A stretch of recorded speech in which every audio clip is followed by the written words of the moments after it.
en Mirigela, Señor, en estos seminarios. Agradecemos tu presencia, tu ayuda, tu sabiduría, tu inteligencia, y oramos para pedir que este resumen, Señor, de los profetas mayores nos ayuden a comprender algunas cosas que tú has dado a cada uno de ellos, y que tu Espíritu Santo pueda ayudarnos también, enseñándonos a través de lo que vamos a estudiar, de estos profetas. Que tu Espíritu Santo toque el corazón de cada uno de los que van a estar integrados. En el nombre de Jesús te damos gracias. Amén. Amén. Amén. Amén. Se escucha bien, ¿no es cierto? Sí, Sí, me me escucho escucho bien. bien. Ajá, qué bien. Bueno, ahí veo que se están agregando dos hermanos que son justamente de allá de Comayo, Aldana y el hermano Carlos. Encantado, Encantado, mucho mucho gusto. Ajá. gusto. Bienvenidos. Bienvenidos. Bueno, nuestro tema es los profetas mayores. Amén. Cuando Amén. hablamos de los profetas mayores, estamos hablando de el profeta Isaías, el profeta Jeremías, el profeta Ezequiel y el profeta Daniel. Y vamos a hacer un breve resumen en estos 50 minutos o un poquito más de lo que Dios fue hablando a cada uno de ellos. Pero primero quisiera introducir que los profetas fueron hombres llamados, en este caso por Dios, evidentemente, algunos con algunas características bien particulares. Algunos fueron llamados a través de una visión de Dios, como en el caso de Ezequiel, de Jeremías. Este, pero estos hombres fueron llamados por Dios para entregarles un mensaje, para que ellos sean receptores del mensaje de Dios y poder transmitir estos mensajes de parte de Dios hacia todo el pueblo de Israel, fundamentalmente, y también a otras naciones, porque acá vamos a ir viendo a través del estudio que no tan solamente Dios usó a estos hombres de su pueblo, sus hijos, para hablarle a su pueblo Israel, sino que también los usó para hablarle a las otras naciones que rodeaban a Israel y de otros lados. Así es que, bueno, estos hombres seleccionados por Dios, la característica de ellos era su llamado, ¿no es cierto? Un llamado directamente de Dios. Algunos de ellos eran hijos de sacerdotes y estaban a punto o ejerciendo el ministerio sacerdotal, pero Dios los aparta y les hace un llamado para ser los receptores de los mensajes de Dios y comunicarlos al pueblo y a otras naciones. Así es que vamos a comenzar viendo al profeta Isaías. El resumen del profeta Isaías, vamos a empezar por su nombre. Isaías significa Jehová es mi salvación. Isaías nació en Jerusalén y vivió en el siglo octavo aproximadamente en el reino de Judá, hijo de Amós. Se casó él con una profetisa, dice la Biblia, y tuvo dos hijos. Se dice también que Isaías viene de una familia con lazos reales. Era una persona como de un estatus social, por decirlo de alguna manera, bien bueno. Los dos hijos, que voy a hacer mención de ellos, uno se llama Sear Jasub, que significa el remanente volverá. El otro se llama Mahem Salal Asbaz, un poco complicado el nombre, pero su significado es el despojo se apresura. Y si revisamos por ahí cuando tengamos tiempo en Isaías capítulo 8, versículo 18, el mismo profeta Isaías dice que él, su esposa y sus dos hijos fueron llamados por Dios para ser presagio para el pueblo de Israel. O sea, esto quiere decir que Isaías junto a su esposa y sus hijos, ellos eran el mensaje de Dios para el pueblo. Por ende, los nombres, uno, el despojo se apresura y el otro, el remanente volverá. Esto está haciendo alusión a lo que estaba aconteciendo en Israel. Iba a volver un remanente después de ser llevados cautivos. y es por eso que Dios instruye a Isaías a ponerle estos nombres a sus hijos. Vuelvo a repetir, Isaías dice, mi familia y yo, mis hijos, somos como presagio, somos como profecía para el mismo pueblo. No es tan solamente yo vengo de parte de Dios y profetizo o digo tal cosa, sino que nuestra vida, nuestra familia, los nombres de nuestros hijos tienen un mensaje para el pueblo. Y eso es bastante significativo para tener en cuenta. Se dice que muere Isaías bajo el reinado del rey Manasés y bueno, algunos historiadores, esto no aparece en la Biblia, pero algunos historiadores llegan a decir que él murió de una forma bien dramática. Creo que murió aserrado, según algunos historiadores bíblicos. Vuelvo a repetir, esto no aparece allí en la Biblia, pero a rasgos generales son los datos del profeta Isaías, un hombre llamado por Dios con algunas visiones. Y vamos a ir al resumen de capítulo en capítulo. El capítulo 1 al 12, Isaías comienza hablando acerca del juicio, pero también la esperanza que venía sobre Israel. Juicio por haber abandonado Israel el pacto con su Dios, por ir detrás de la idolatría, abandonar a las leyes de Dios, por decirlo de alguna manera. En estos capítulos vemos que la rebelión es producida por Israel por causa de su idolatría. Había mucha injusticia social también cuando Isaías está compartiendo su vida, su ministerio profético. Se anuncia también en estos primeros capítulos el nacimiento o el advenimiento de este Dios Emanuel, Dios con nosotros, que iba a ser ungido por el Espíritu Santo. Así es que esto nos aparece en el capítulo 1 al 12 de Isaías. El capítulo 13 al capítulo 27 se vuelve a hablar, pero acá del juicio y la esperanza para las naciones. No tan solamente Israel, porque cuando Dios comienza a tratar con su pueblo, con estos juicios por su rebelión, se ven involucradas otras naciones alrededor de Israel, y es por eso también que Dios usa a su siervo, al profeta Isaías, para dar algunas profecías y algunos anuncios sobre estas naciones. En los capítulos del 3 al 27 del juicio sobre las naciones, se habla de la caída de los opresores de Israel cuando toman posesión de Jerusalén. El capítulo 28 al 39 se habla del ascenso y descenso de Jerusalén. Hablamos del ascenso en estos capítulos porque recordamos que sube a reinar el rey Ezequías, que mantuvo un muy buen reinado, hizo volver a Israel en un tiempo de su idolatría, de la injusticia social, hizo volver al pueblo a su Dios, pero después de esto viene la destrucción sobre Jerusalén, atacada por el imperio babilónico. Entonces, por eso se habla en estos capítulos del 28 al 39 del ascenso de Israel y del descenso también, porque sube su nivel espiritual, volviéndose a Dios en el reinado de Ezequías, pero después viene la toma de Jerusalén a través de una nación que Dios va a usar, vamos a ir viendo en los demás profetas, como un brazo de justicia para traer juicio por la rebelión de su pueblo Israel. Los capítulos 40 al 48 de Isaías, estamos hablando del anuncio de esperanza. Acá se ven mensajes como el consuelo para Israel cuando se les dice que volverán de su cautividad a la tierra de Israel, y también se menciona esto nuevo que iba a hacer Dios con su nación después de que su pueblo vuelva del cautiverio a ocupar nuevamente su tierra. Los capítulos 49 al 55 está hablando de la misión del siervo de Dios y del cumplimiento de este siervo de Dios con esta misión.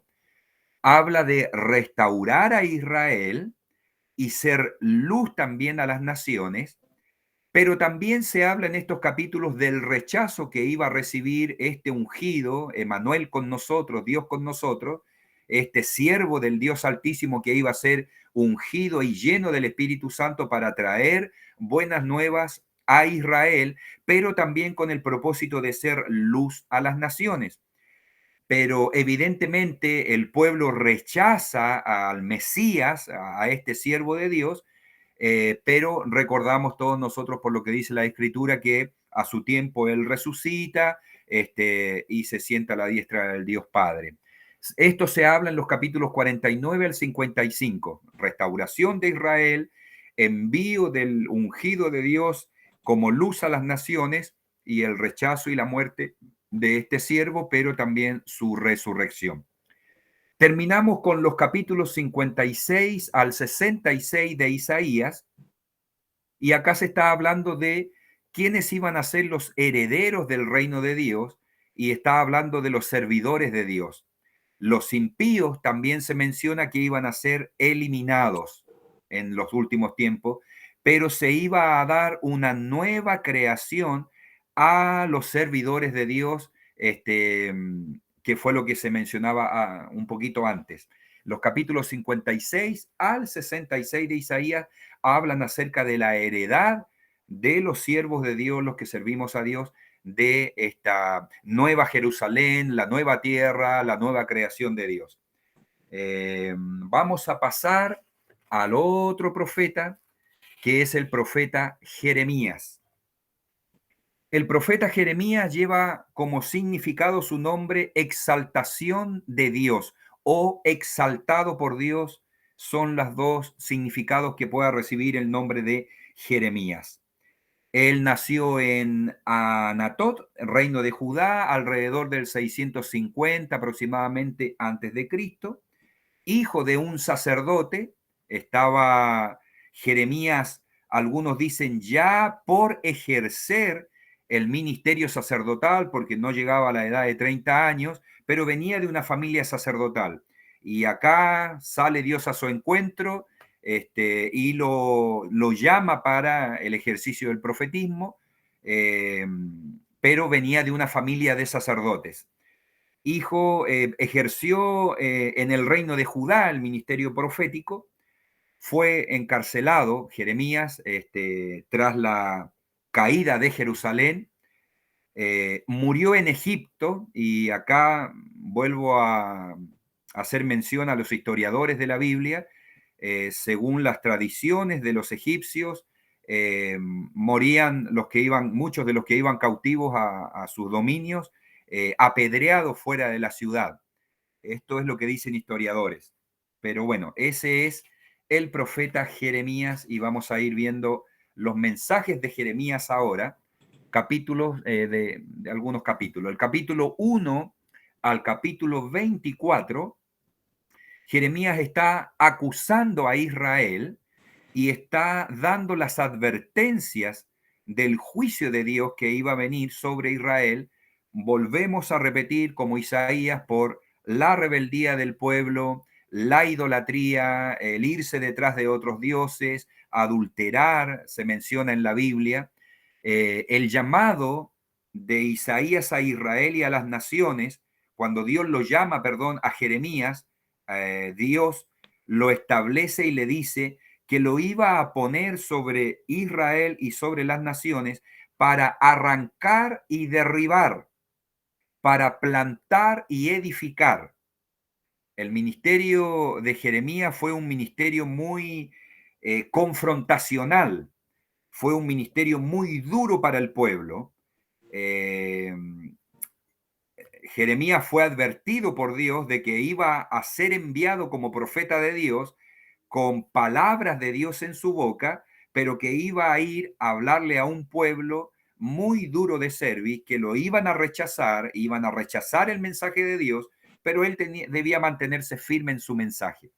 Entonces vemos que cuando Jeremías comienza el ejercicio del profetismo, él comienza a demandarle a Israel la idolatría, que quebrar las leyes de Dios, quebrar el pacto que Israel tenía con Dios y Dios con Israel. Y es por eso que comienzan estas profecías de juicio nuevamente sobre Israel. El capítulo 25 habla nuevamente, como se mencionó en Isaías, de cómo Dios iba a usar al rey de Babilonia como una mano extendida de Dios de juicio para Israel. Acá en el capítulo 25 podemos ver cómo Babilonia es usada como justicia de Dios, aplicando su juicio sobre Israel, vuelvo a repetir, por su rebeldía, por haber quebrado el pacto con su Dios y demás. El capítulo 26 al 45 se habla de juicios reiterados, pero también se habla de la esperanza para Israel. Acá es donde Jeremías es rechazado por su ministerio o por sus mensajes tan confrontacionales con el pecado del pueblo de Israel. Acá también se menciona el regreso del Mesías sobre Israel, se hace mención a lo que decía Isaías, hablando de el Dios con nosotros, Emmanuel, el ungido de Dios. También se menciona en estos capítulos que las naciones van a reconocer al Dios de Israel. Algunas de estas naciones iban a ver los juicios de Dios, iban a ver la mano de Dios sobre Israel, y algunas de ellas iban a venir a reconocer a Dios, al Dios de Israel, como el único Dios. El asedio y la destrucción de Jerusalén también son mencionados en estos últimos capítulos 26 al 45. Y acá es donde se menciona la cautividad de Israel y cómo Jeremías es llevado cautivo a Egipto. Los capítulos 45 al 51 de Jeremías habla de juicio. Volvemos a mencionar lo de Isaías, pero en este caso juicio y esperanza para las naciones, porque no tan solamente, como decía al principio, Dios levantó a estos profetas para traer un mensaje a su pueblo, ya sea de juicio o de esperanza, a su pueblo de Israel, sino que también estos profetas fueron usados como voz de Dios para advertir a otras naciones del dominio de Dios, del señorío de Dios, y también de la mano de justicia de Dios sobre ellos que atacaban a Israel. Entonces, en el capítulo 45 al 51, Dios vuelve a reiterar que va a usar a Babilonia para juzgar a las demás naciones que vivían alrededor de Israel. Y también se menciona en estos capítulos cómo Dios va a juzgar a la propia Babilonia, porque cuando Dios comienza a usar como una mano de juicio al imperio babilónico contra Israel y contra algunas otras naciones, llega un momento en que viene la exaltación del rey de Babilonia, y allí es donde viene la rebeldía de este rey por creerse una potencia, por haber vencido a tantos enemigos, y se exalta en su corazón por causa de esta rebeldía y, por decirlo de alguna manera, consciente un poco de que Dios estaba usándolo como una herramienta o como una mano de justicia sobre su pueblo. El capítulo 52 de Jeremías habla de la destrucción y del exilio. El cumplimiento de los juicios en estos capítulos se ve uno tras otro de lo que Dios había dicho tanto por Isaías como por el profeta Jeremías. Se van viendo cómo se va cumpliendo por causa de la rebeldía, de la idolatría y por causa de que su pueblo Israel quiebra los pactos que tenía con su Dios. Entonces, en este capítulo vamos viendo los cumplimientos de estos juicios, pero también la promesa de esperanza. Esto es lo que se menciona en los capítulos de Jeremías. Vamos a pasar al profeta Ezequiel. Ezequiel, según algunos teólogos o algunos eruditos, es llamado el profeta del Espíritu Santo, porque Ezequiel, como ni uno de los otros profetas, habla mucho del Espíritu Santo, de cómo el Espíritu lo llevó en una visión, de cómo lo tomó el Espíritu y lo llevó a una visión en el templo, y es por eso que se le conoce, según algunas personas, como el profeta del Espíritu. Ezequiel. Ezequiel significa Jehová es mi fortaleza. Ese es el significado del nombre Ezequiel. Nació en Jerusalén entre los años 586 al 538 aproximadamente. Hijo de Buzi, también él era sacerdote y profeta. Fue llevado cautivo a Babilonia. Fue llamado por Dios en una visión muy particular sobre su vida.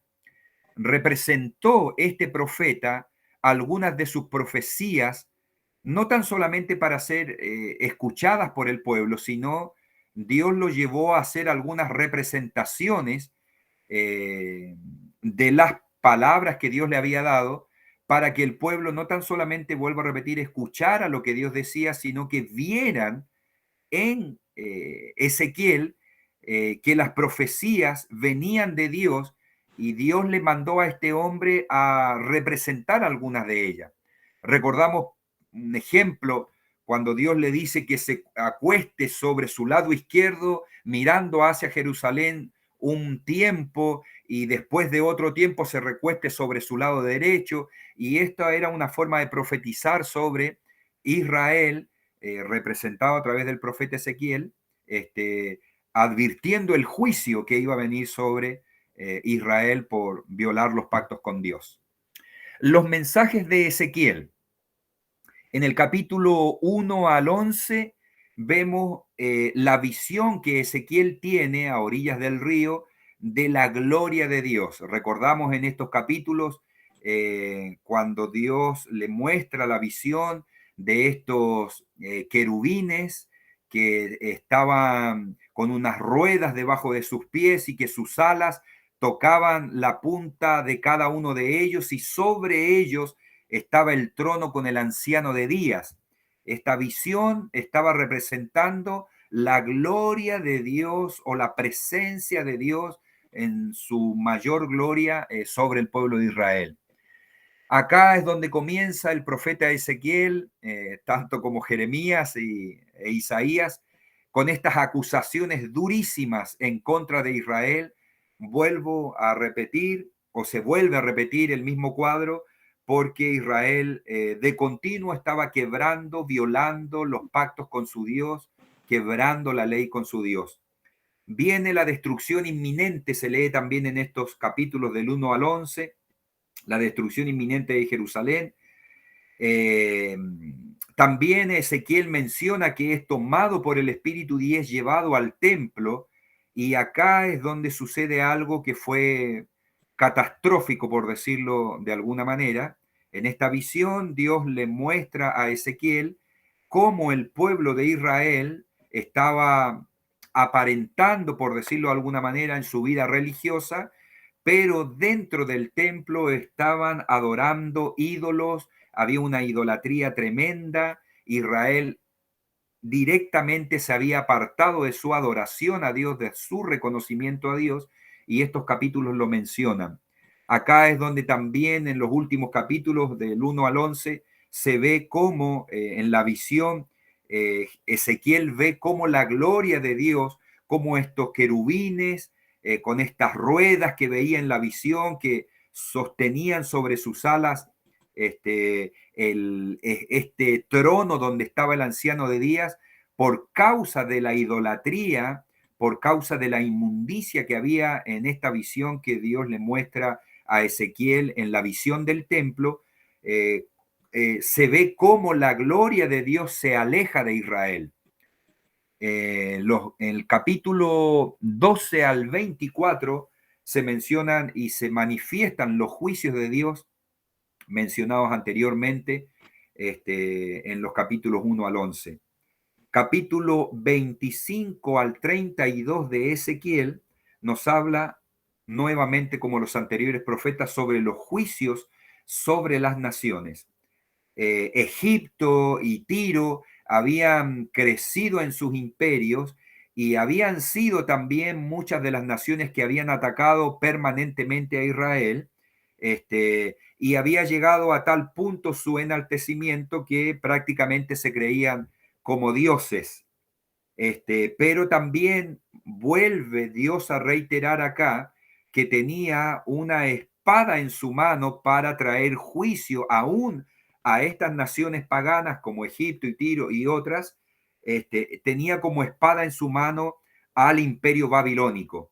Y todas estas naciones que se enaltecieron, que en algún momento atacaron a Israel sistemáticamente y se enaltecieron creyéndose dioses, Dios habla a través del profeta Ezequiel que iba a tomar nuevamente Dios en su mano al imperio babilónico para atacar a estas naciones, y hacerlos caer. Vamos a ir avanzando al capítulo 33 ay, perdón, me pasé. Esto es Jeremías. Un segundito. Estamos en los capítulos 25.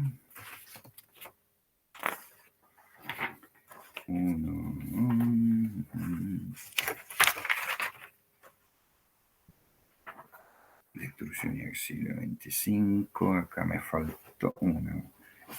Daniel, Daniel. Capítulo 33 de Ezequiel.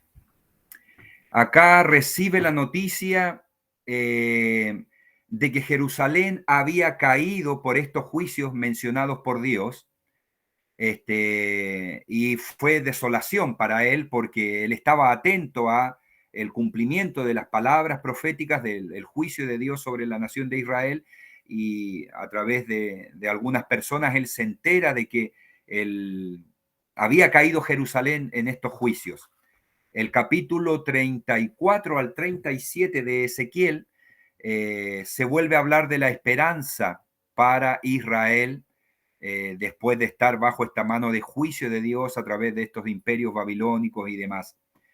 Acá se habla nuevamente que llegará un rey mesiánico en los interiores de estos capítulos, y se habla también de que Dios le iba a dar a Israel un nuevo corazón. Acá en estos capítulos es donde se habla, en el último capítulo 37, se habla acerca del valle de los huesos secos. Se hace mención, como decíamos al principio, que Ezequiel era conocido como el profeta del Espíritu, porque el Espíritu toma a Ezequiel y lo lleva y lo pone en medio del valle de huesos secos, y representando estos a Israel, que estaban muertos por todas estas prácticas, por este alejamiento de su Dios, por quebrar los pactos, las leyes de Dios, Ezequiel es llevado a este valle y se menciona cómo tiene esta comunicación Dios con su profeta, preguntándole si los huesos iban a vivir, respondiendo el profeta Ezequiel que solo Dios lo sabía, y acá comienza a manifestarse mucho la actividad del Espíritu de Dios, porque Dios mismo le habla al profeta y le dice, mira, llama al espíritu de los cuatro vientos y dile que sople vida sobre estos huesos y van a vivir. Bueno, esta historia es muy, muy conocida, sobre el capítulo 37 de Ezequiel, que en el Valle de Huesos Secos, que representaba al pueblo de Israel y cómo iba a haber una esperanza para ellos de una restauración, y cómo Dios iba a traer a Israel nuevamente parada como un ejército, una nación completamente restaurada. Acá es donde se habla en estos capítulos de que Dios iba a cambiar este corazón tan endurecido que tenía Israel, iba a poner un corazón de carne en ellos, donde iba a escribir sus leyes.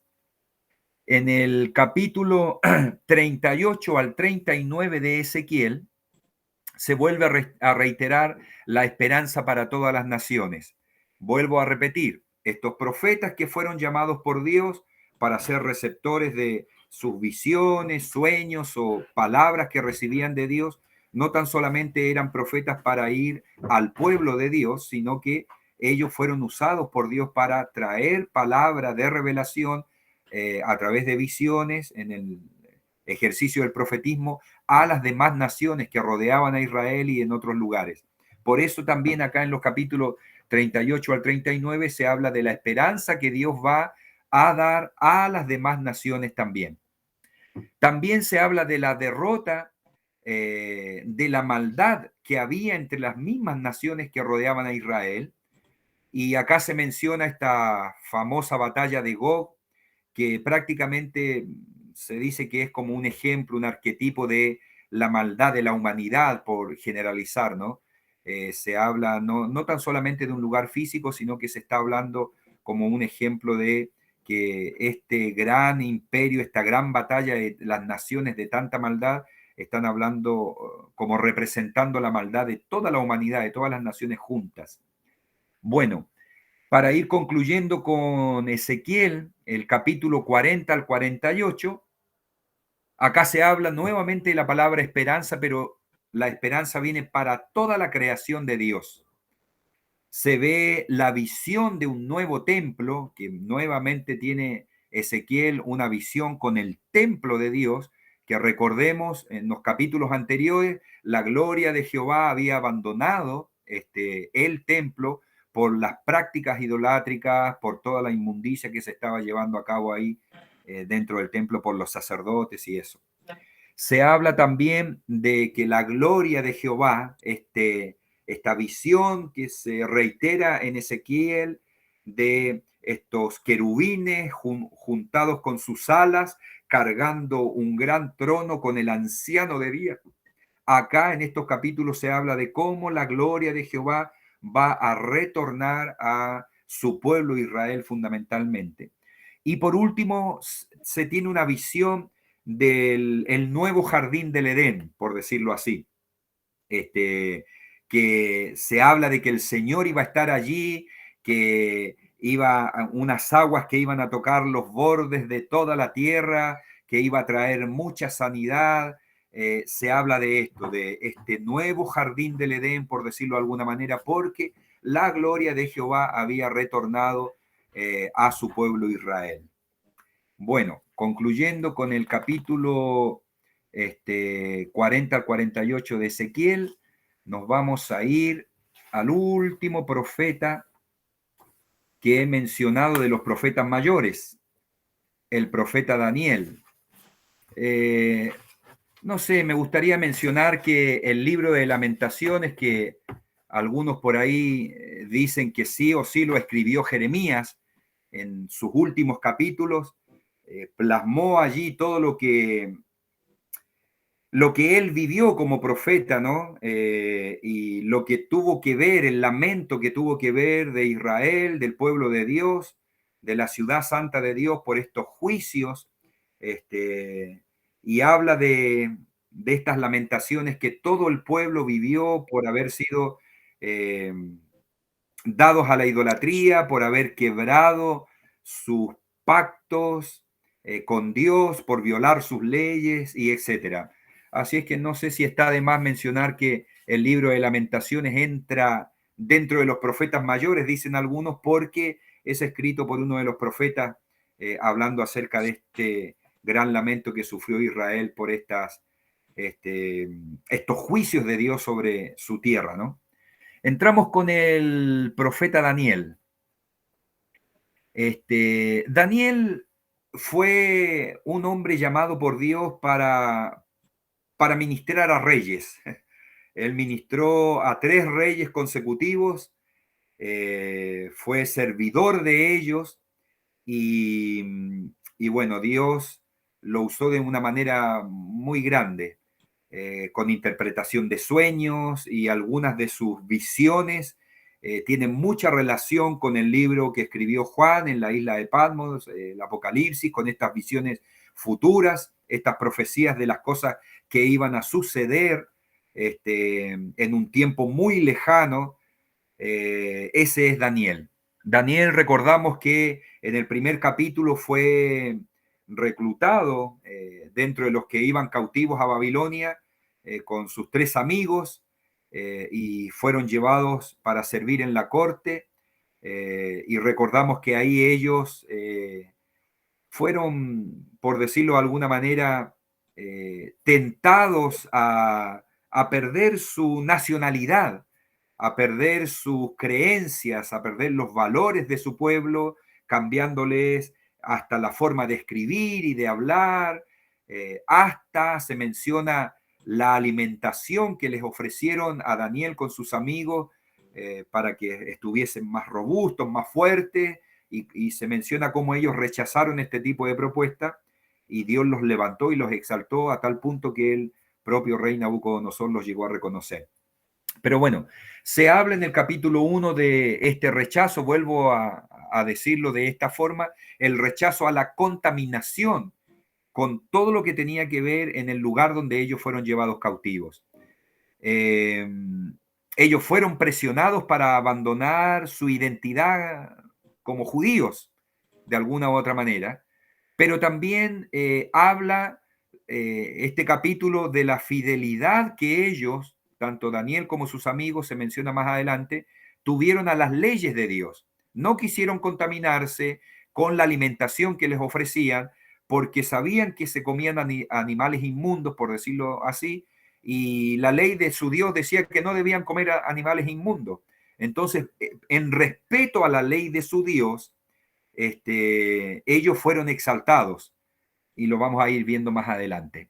El capítulo 2 hace mención de este sueño del rey Nabucodonosor que tiene esta imagen que él ve de esta estatua grande formada de distintos materiales, por decirlo de alguna manera, y acá está hablando de una serie de reinos que iban a suceder, que iban a seguir el imperio babilónico. En esta imagen estaba representado, solo que el rey no lo podía entender, y se habla también en este capítulo que el reino de Dios iba a venir a destruir esta imagen, esta estatua, iba a humillar a todos los reinos que estaban representados en esta imagen, en esta estatua que fue el sueño que tuvo el rey Nabucodonosor. En el capítulo 3 se hace mención del horno de fuego. Acá es donde aparecen estos judíos también, que no son considerados como profetas evidentemente, pero que son parte importante de la vida de Daniel.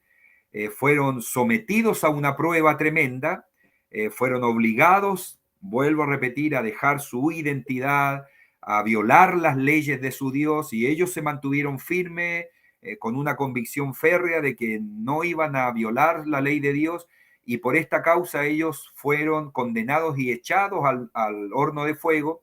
Pero acá es donde algunos eruditos bíblicos dicen que hubo una aparición de Cristo, guardando la vida de ellos, librándolos del horno de fuego, o que el Señor envió a un poderoso ángel para que estuviese en favor de ellos y pudieran ser librados. Acá se habla en el capítulo 3 de que ellos se negaron a adorar todo lo que tenía que ver con el imperio babilónico. Y estos amigos de Daniel son salvados milagrosamente y viene la exaltación, por decirlo de alguna manera, para ellos también. Pasamos al capítulo 4 y acá vemos el orgullo del rey Nabucodonosor. Muy conocido también cuando él salió a su balcón y observó el gran imperio que él había levantado y arrogó para él toda la gloria, toda la alabanza por todo lo que él había construido, y no quiso reconocer el señorío y el gobierno de Dios.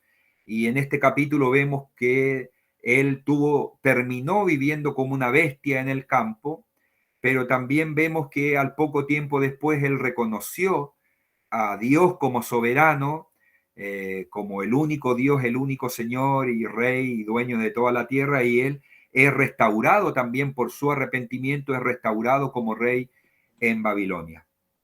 El capítulo 5 habla del orgullo de Belsasar, otro rey también allí en Babilonia. Recordamos a este rey por la escritura en la pared que aparece esta frase que significaba que Dios había pesado a este rey y había sido hallado falto. Y no pudiendo interpretar esto, Daniel acá incursiona haciéndole saber el significado de la escritura por el dedo de Dios en la pared en el tiempo de Belsasar.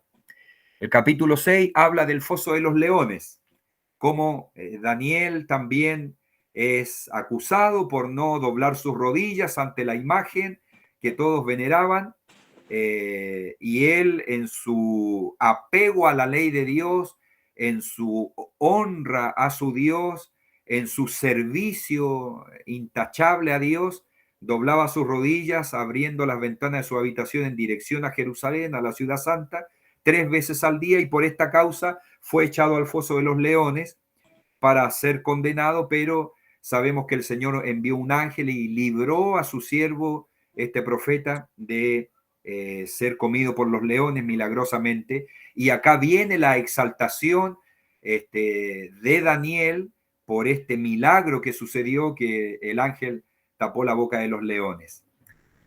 En el capítulo 7 vemos la primera visión que tiene Daniel, y acá es donde él ve unas bestias en esta visión que representaban reyes, simbolizaban reyes, pero también en esta visión él ve al anciano de días también. En el capítulo 7 es donde aparecen estas visiones de las bestias, que, vuelvo a repetir, estaban representando algunos reinados que se iban a levantar, pero también puede tener la oportunidad de ver al anciano de días. El capítulo 8 habla de la segunda visión que tuvo Daniel, y acá es donde se levanta el rey malvado que ataca a Jerusalén y que se exalta como Dios y se quiere poner sobre Dios. Y este rey tan malvado que ataca a Jerusalén para la destrucción, viene su exaltación, pero también es destruido por Dios después de exaltarse a sí mismo como un rey soberano y poderoso. Y terminamos con el capítulo 9 al 12, donde tiene la tercera visión Daniel. Acá el rey de Persia, el rey de Grecia y otros reyes son los que vienen a invadir a Jerusalén, y se levanta un rey del norte mencionado en la Biblia, un poderoso rey que invade Jerusalén, y este es el que pone ídolos inmundos dentro del templo, y también su soberbia, su orgullo lo lleva a exaltarse a él mismo, y bueno, también como todos los demás, por la mano de juicio de Dios, él cae en su propia ruina. Pero en esta última visión que tiene Daniel, ve cómo los demás reyes y este rey malvado del norte se levanta de una forma tan agresiva contra Jerusalén, atacando para destruir, y cómo invaden el templo santo de Dios y lo ponen ídolos inmundos allí para que la gente adorara. Y es tal su fuerza, tal su maldad, tal su imperio, su grandeza, que se exalta en un momento por sobre Dios. Y acá es donde concluye el libro de Daniel, hablando acerca de cómo viene la destrucción también sobre este rey tan poderoso del norte. Para resumir, básicamente esto fue lo que pude sacar de estos 4 profetas, los profetas mayores. Hay mucho para ver detalladamente de ellos, pero en honor al tiempo y el respeto al horario de cada uno de ustedes, lo vamos a dejar hasta acá. Recordamos que estos hombres de Dios, estos profetas mayores, fueron hombres llamados por Dios para ser receptores de la palabra de Dios, del mensaje de Dios, no tan solamente para Israel, sino para las naciones. Para Israel, el juicio de Dios por permitir la idolatría y por violar las leyes y quebrar el pacto con Dios, pero también reiteradamente la misericordia renovada de Dios, dando esperanza a su pueblo de que iban a ser restaurados, de que iban a volver a su tierra después del cautiverio. Y también Dios usó a estos hombres para llevar una palabra de juicio y aún restauración a las demás naciones y aún a toda la creación. Estos profetas son recordados por estas grandes profecías y grandes visiones como la de Daniel, que se juntan con las del profeta Juan en Apocalipsis, el siervo de Dios. Y bueno, hay muchas cosas por cumplirse. Bueno, queridos hermanos, espero que haya sido de bendición esta pequeña información, este resumen de estos profetas mayores mencionados en la Biblia, el profeta Isaías, el profeta Jeremías, el profeta Ezequiel y el profeta Daniel. Acá termina esto. Muchas gracias. Un aplauso. Pastor Víctor. Gracias. Bueno, faltan 3 Muchas gracias por minutos. su tiempo, por su atención, por su dedicación.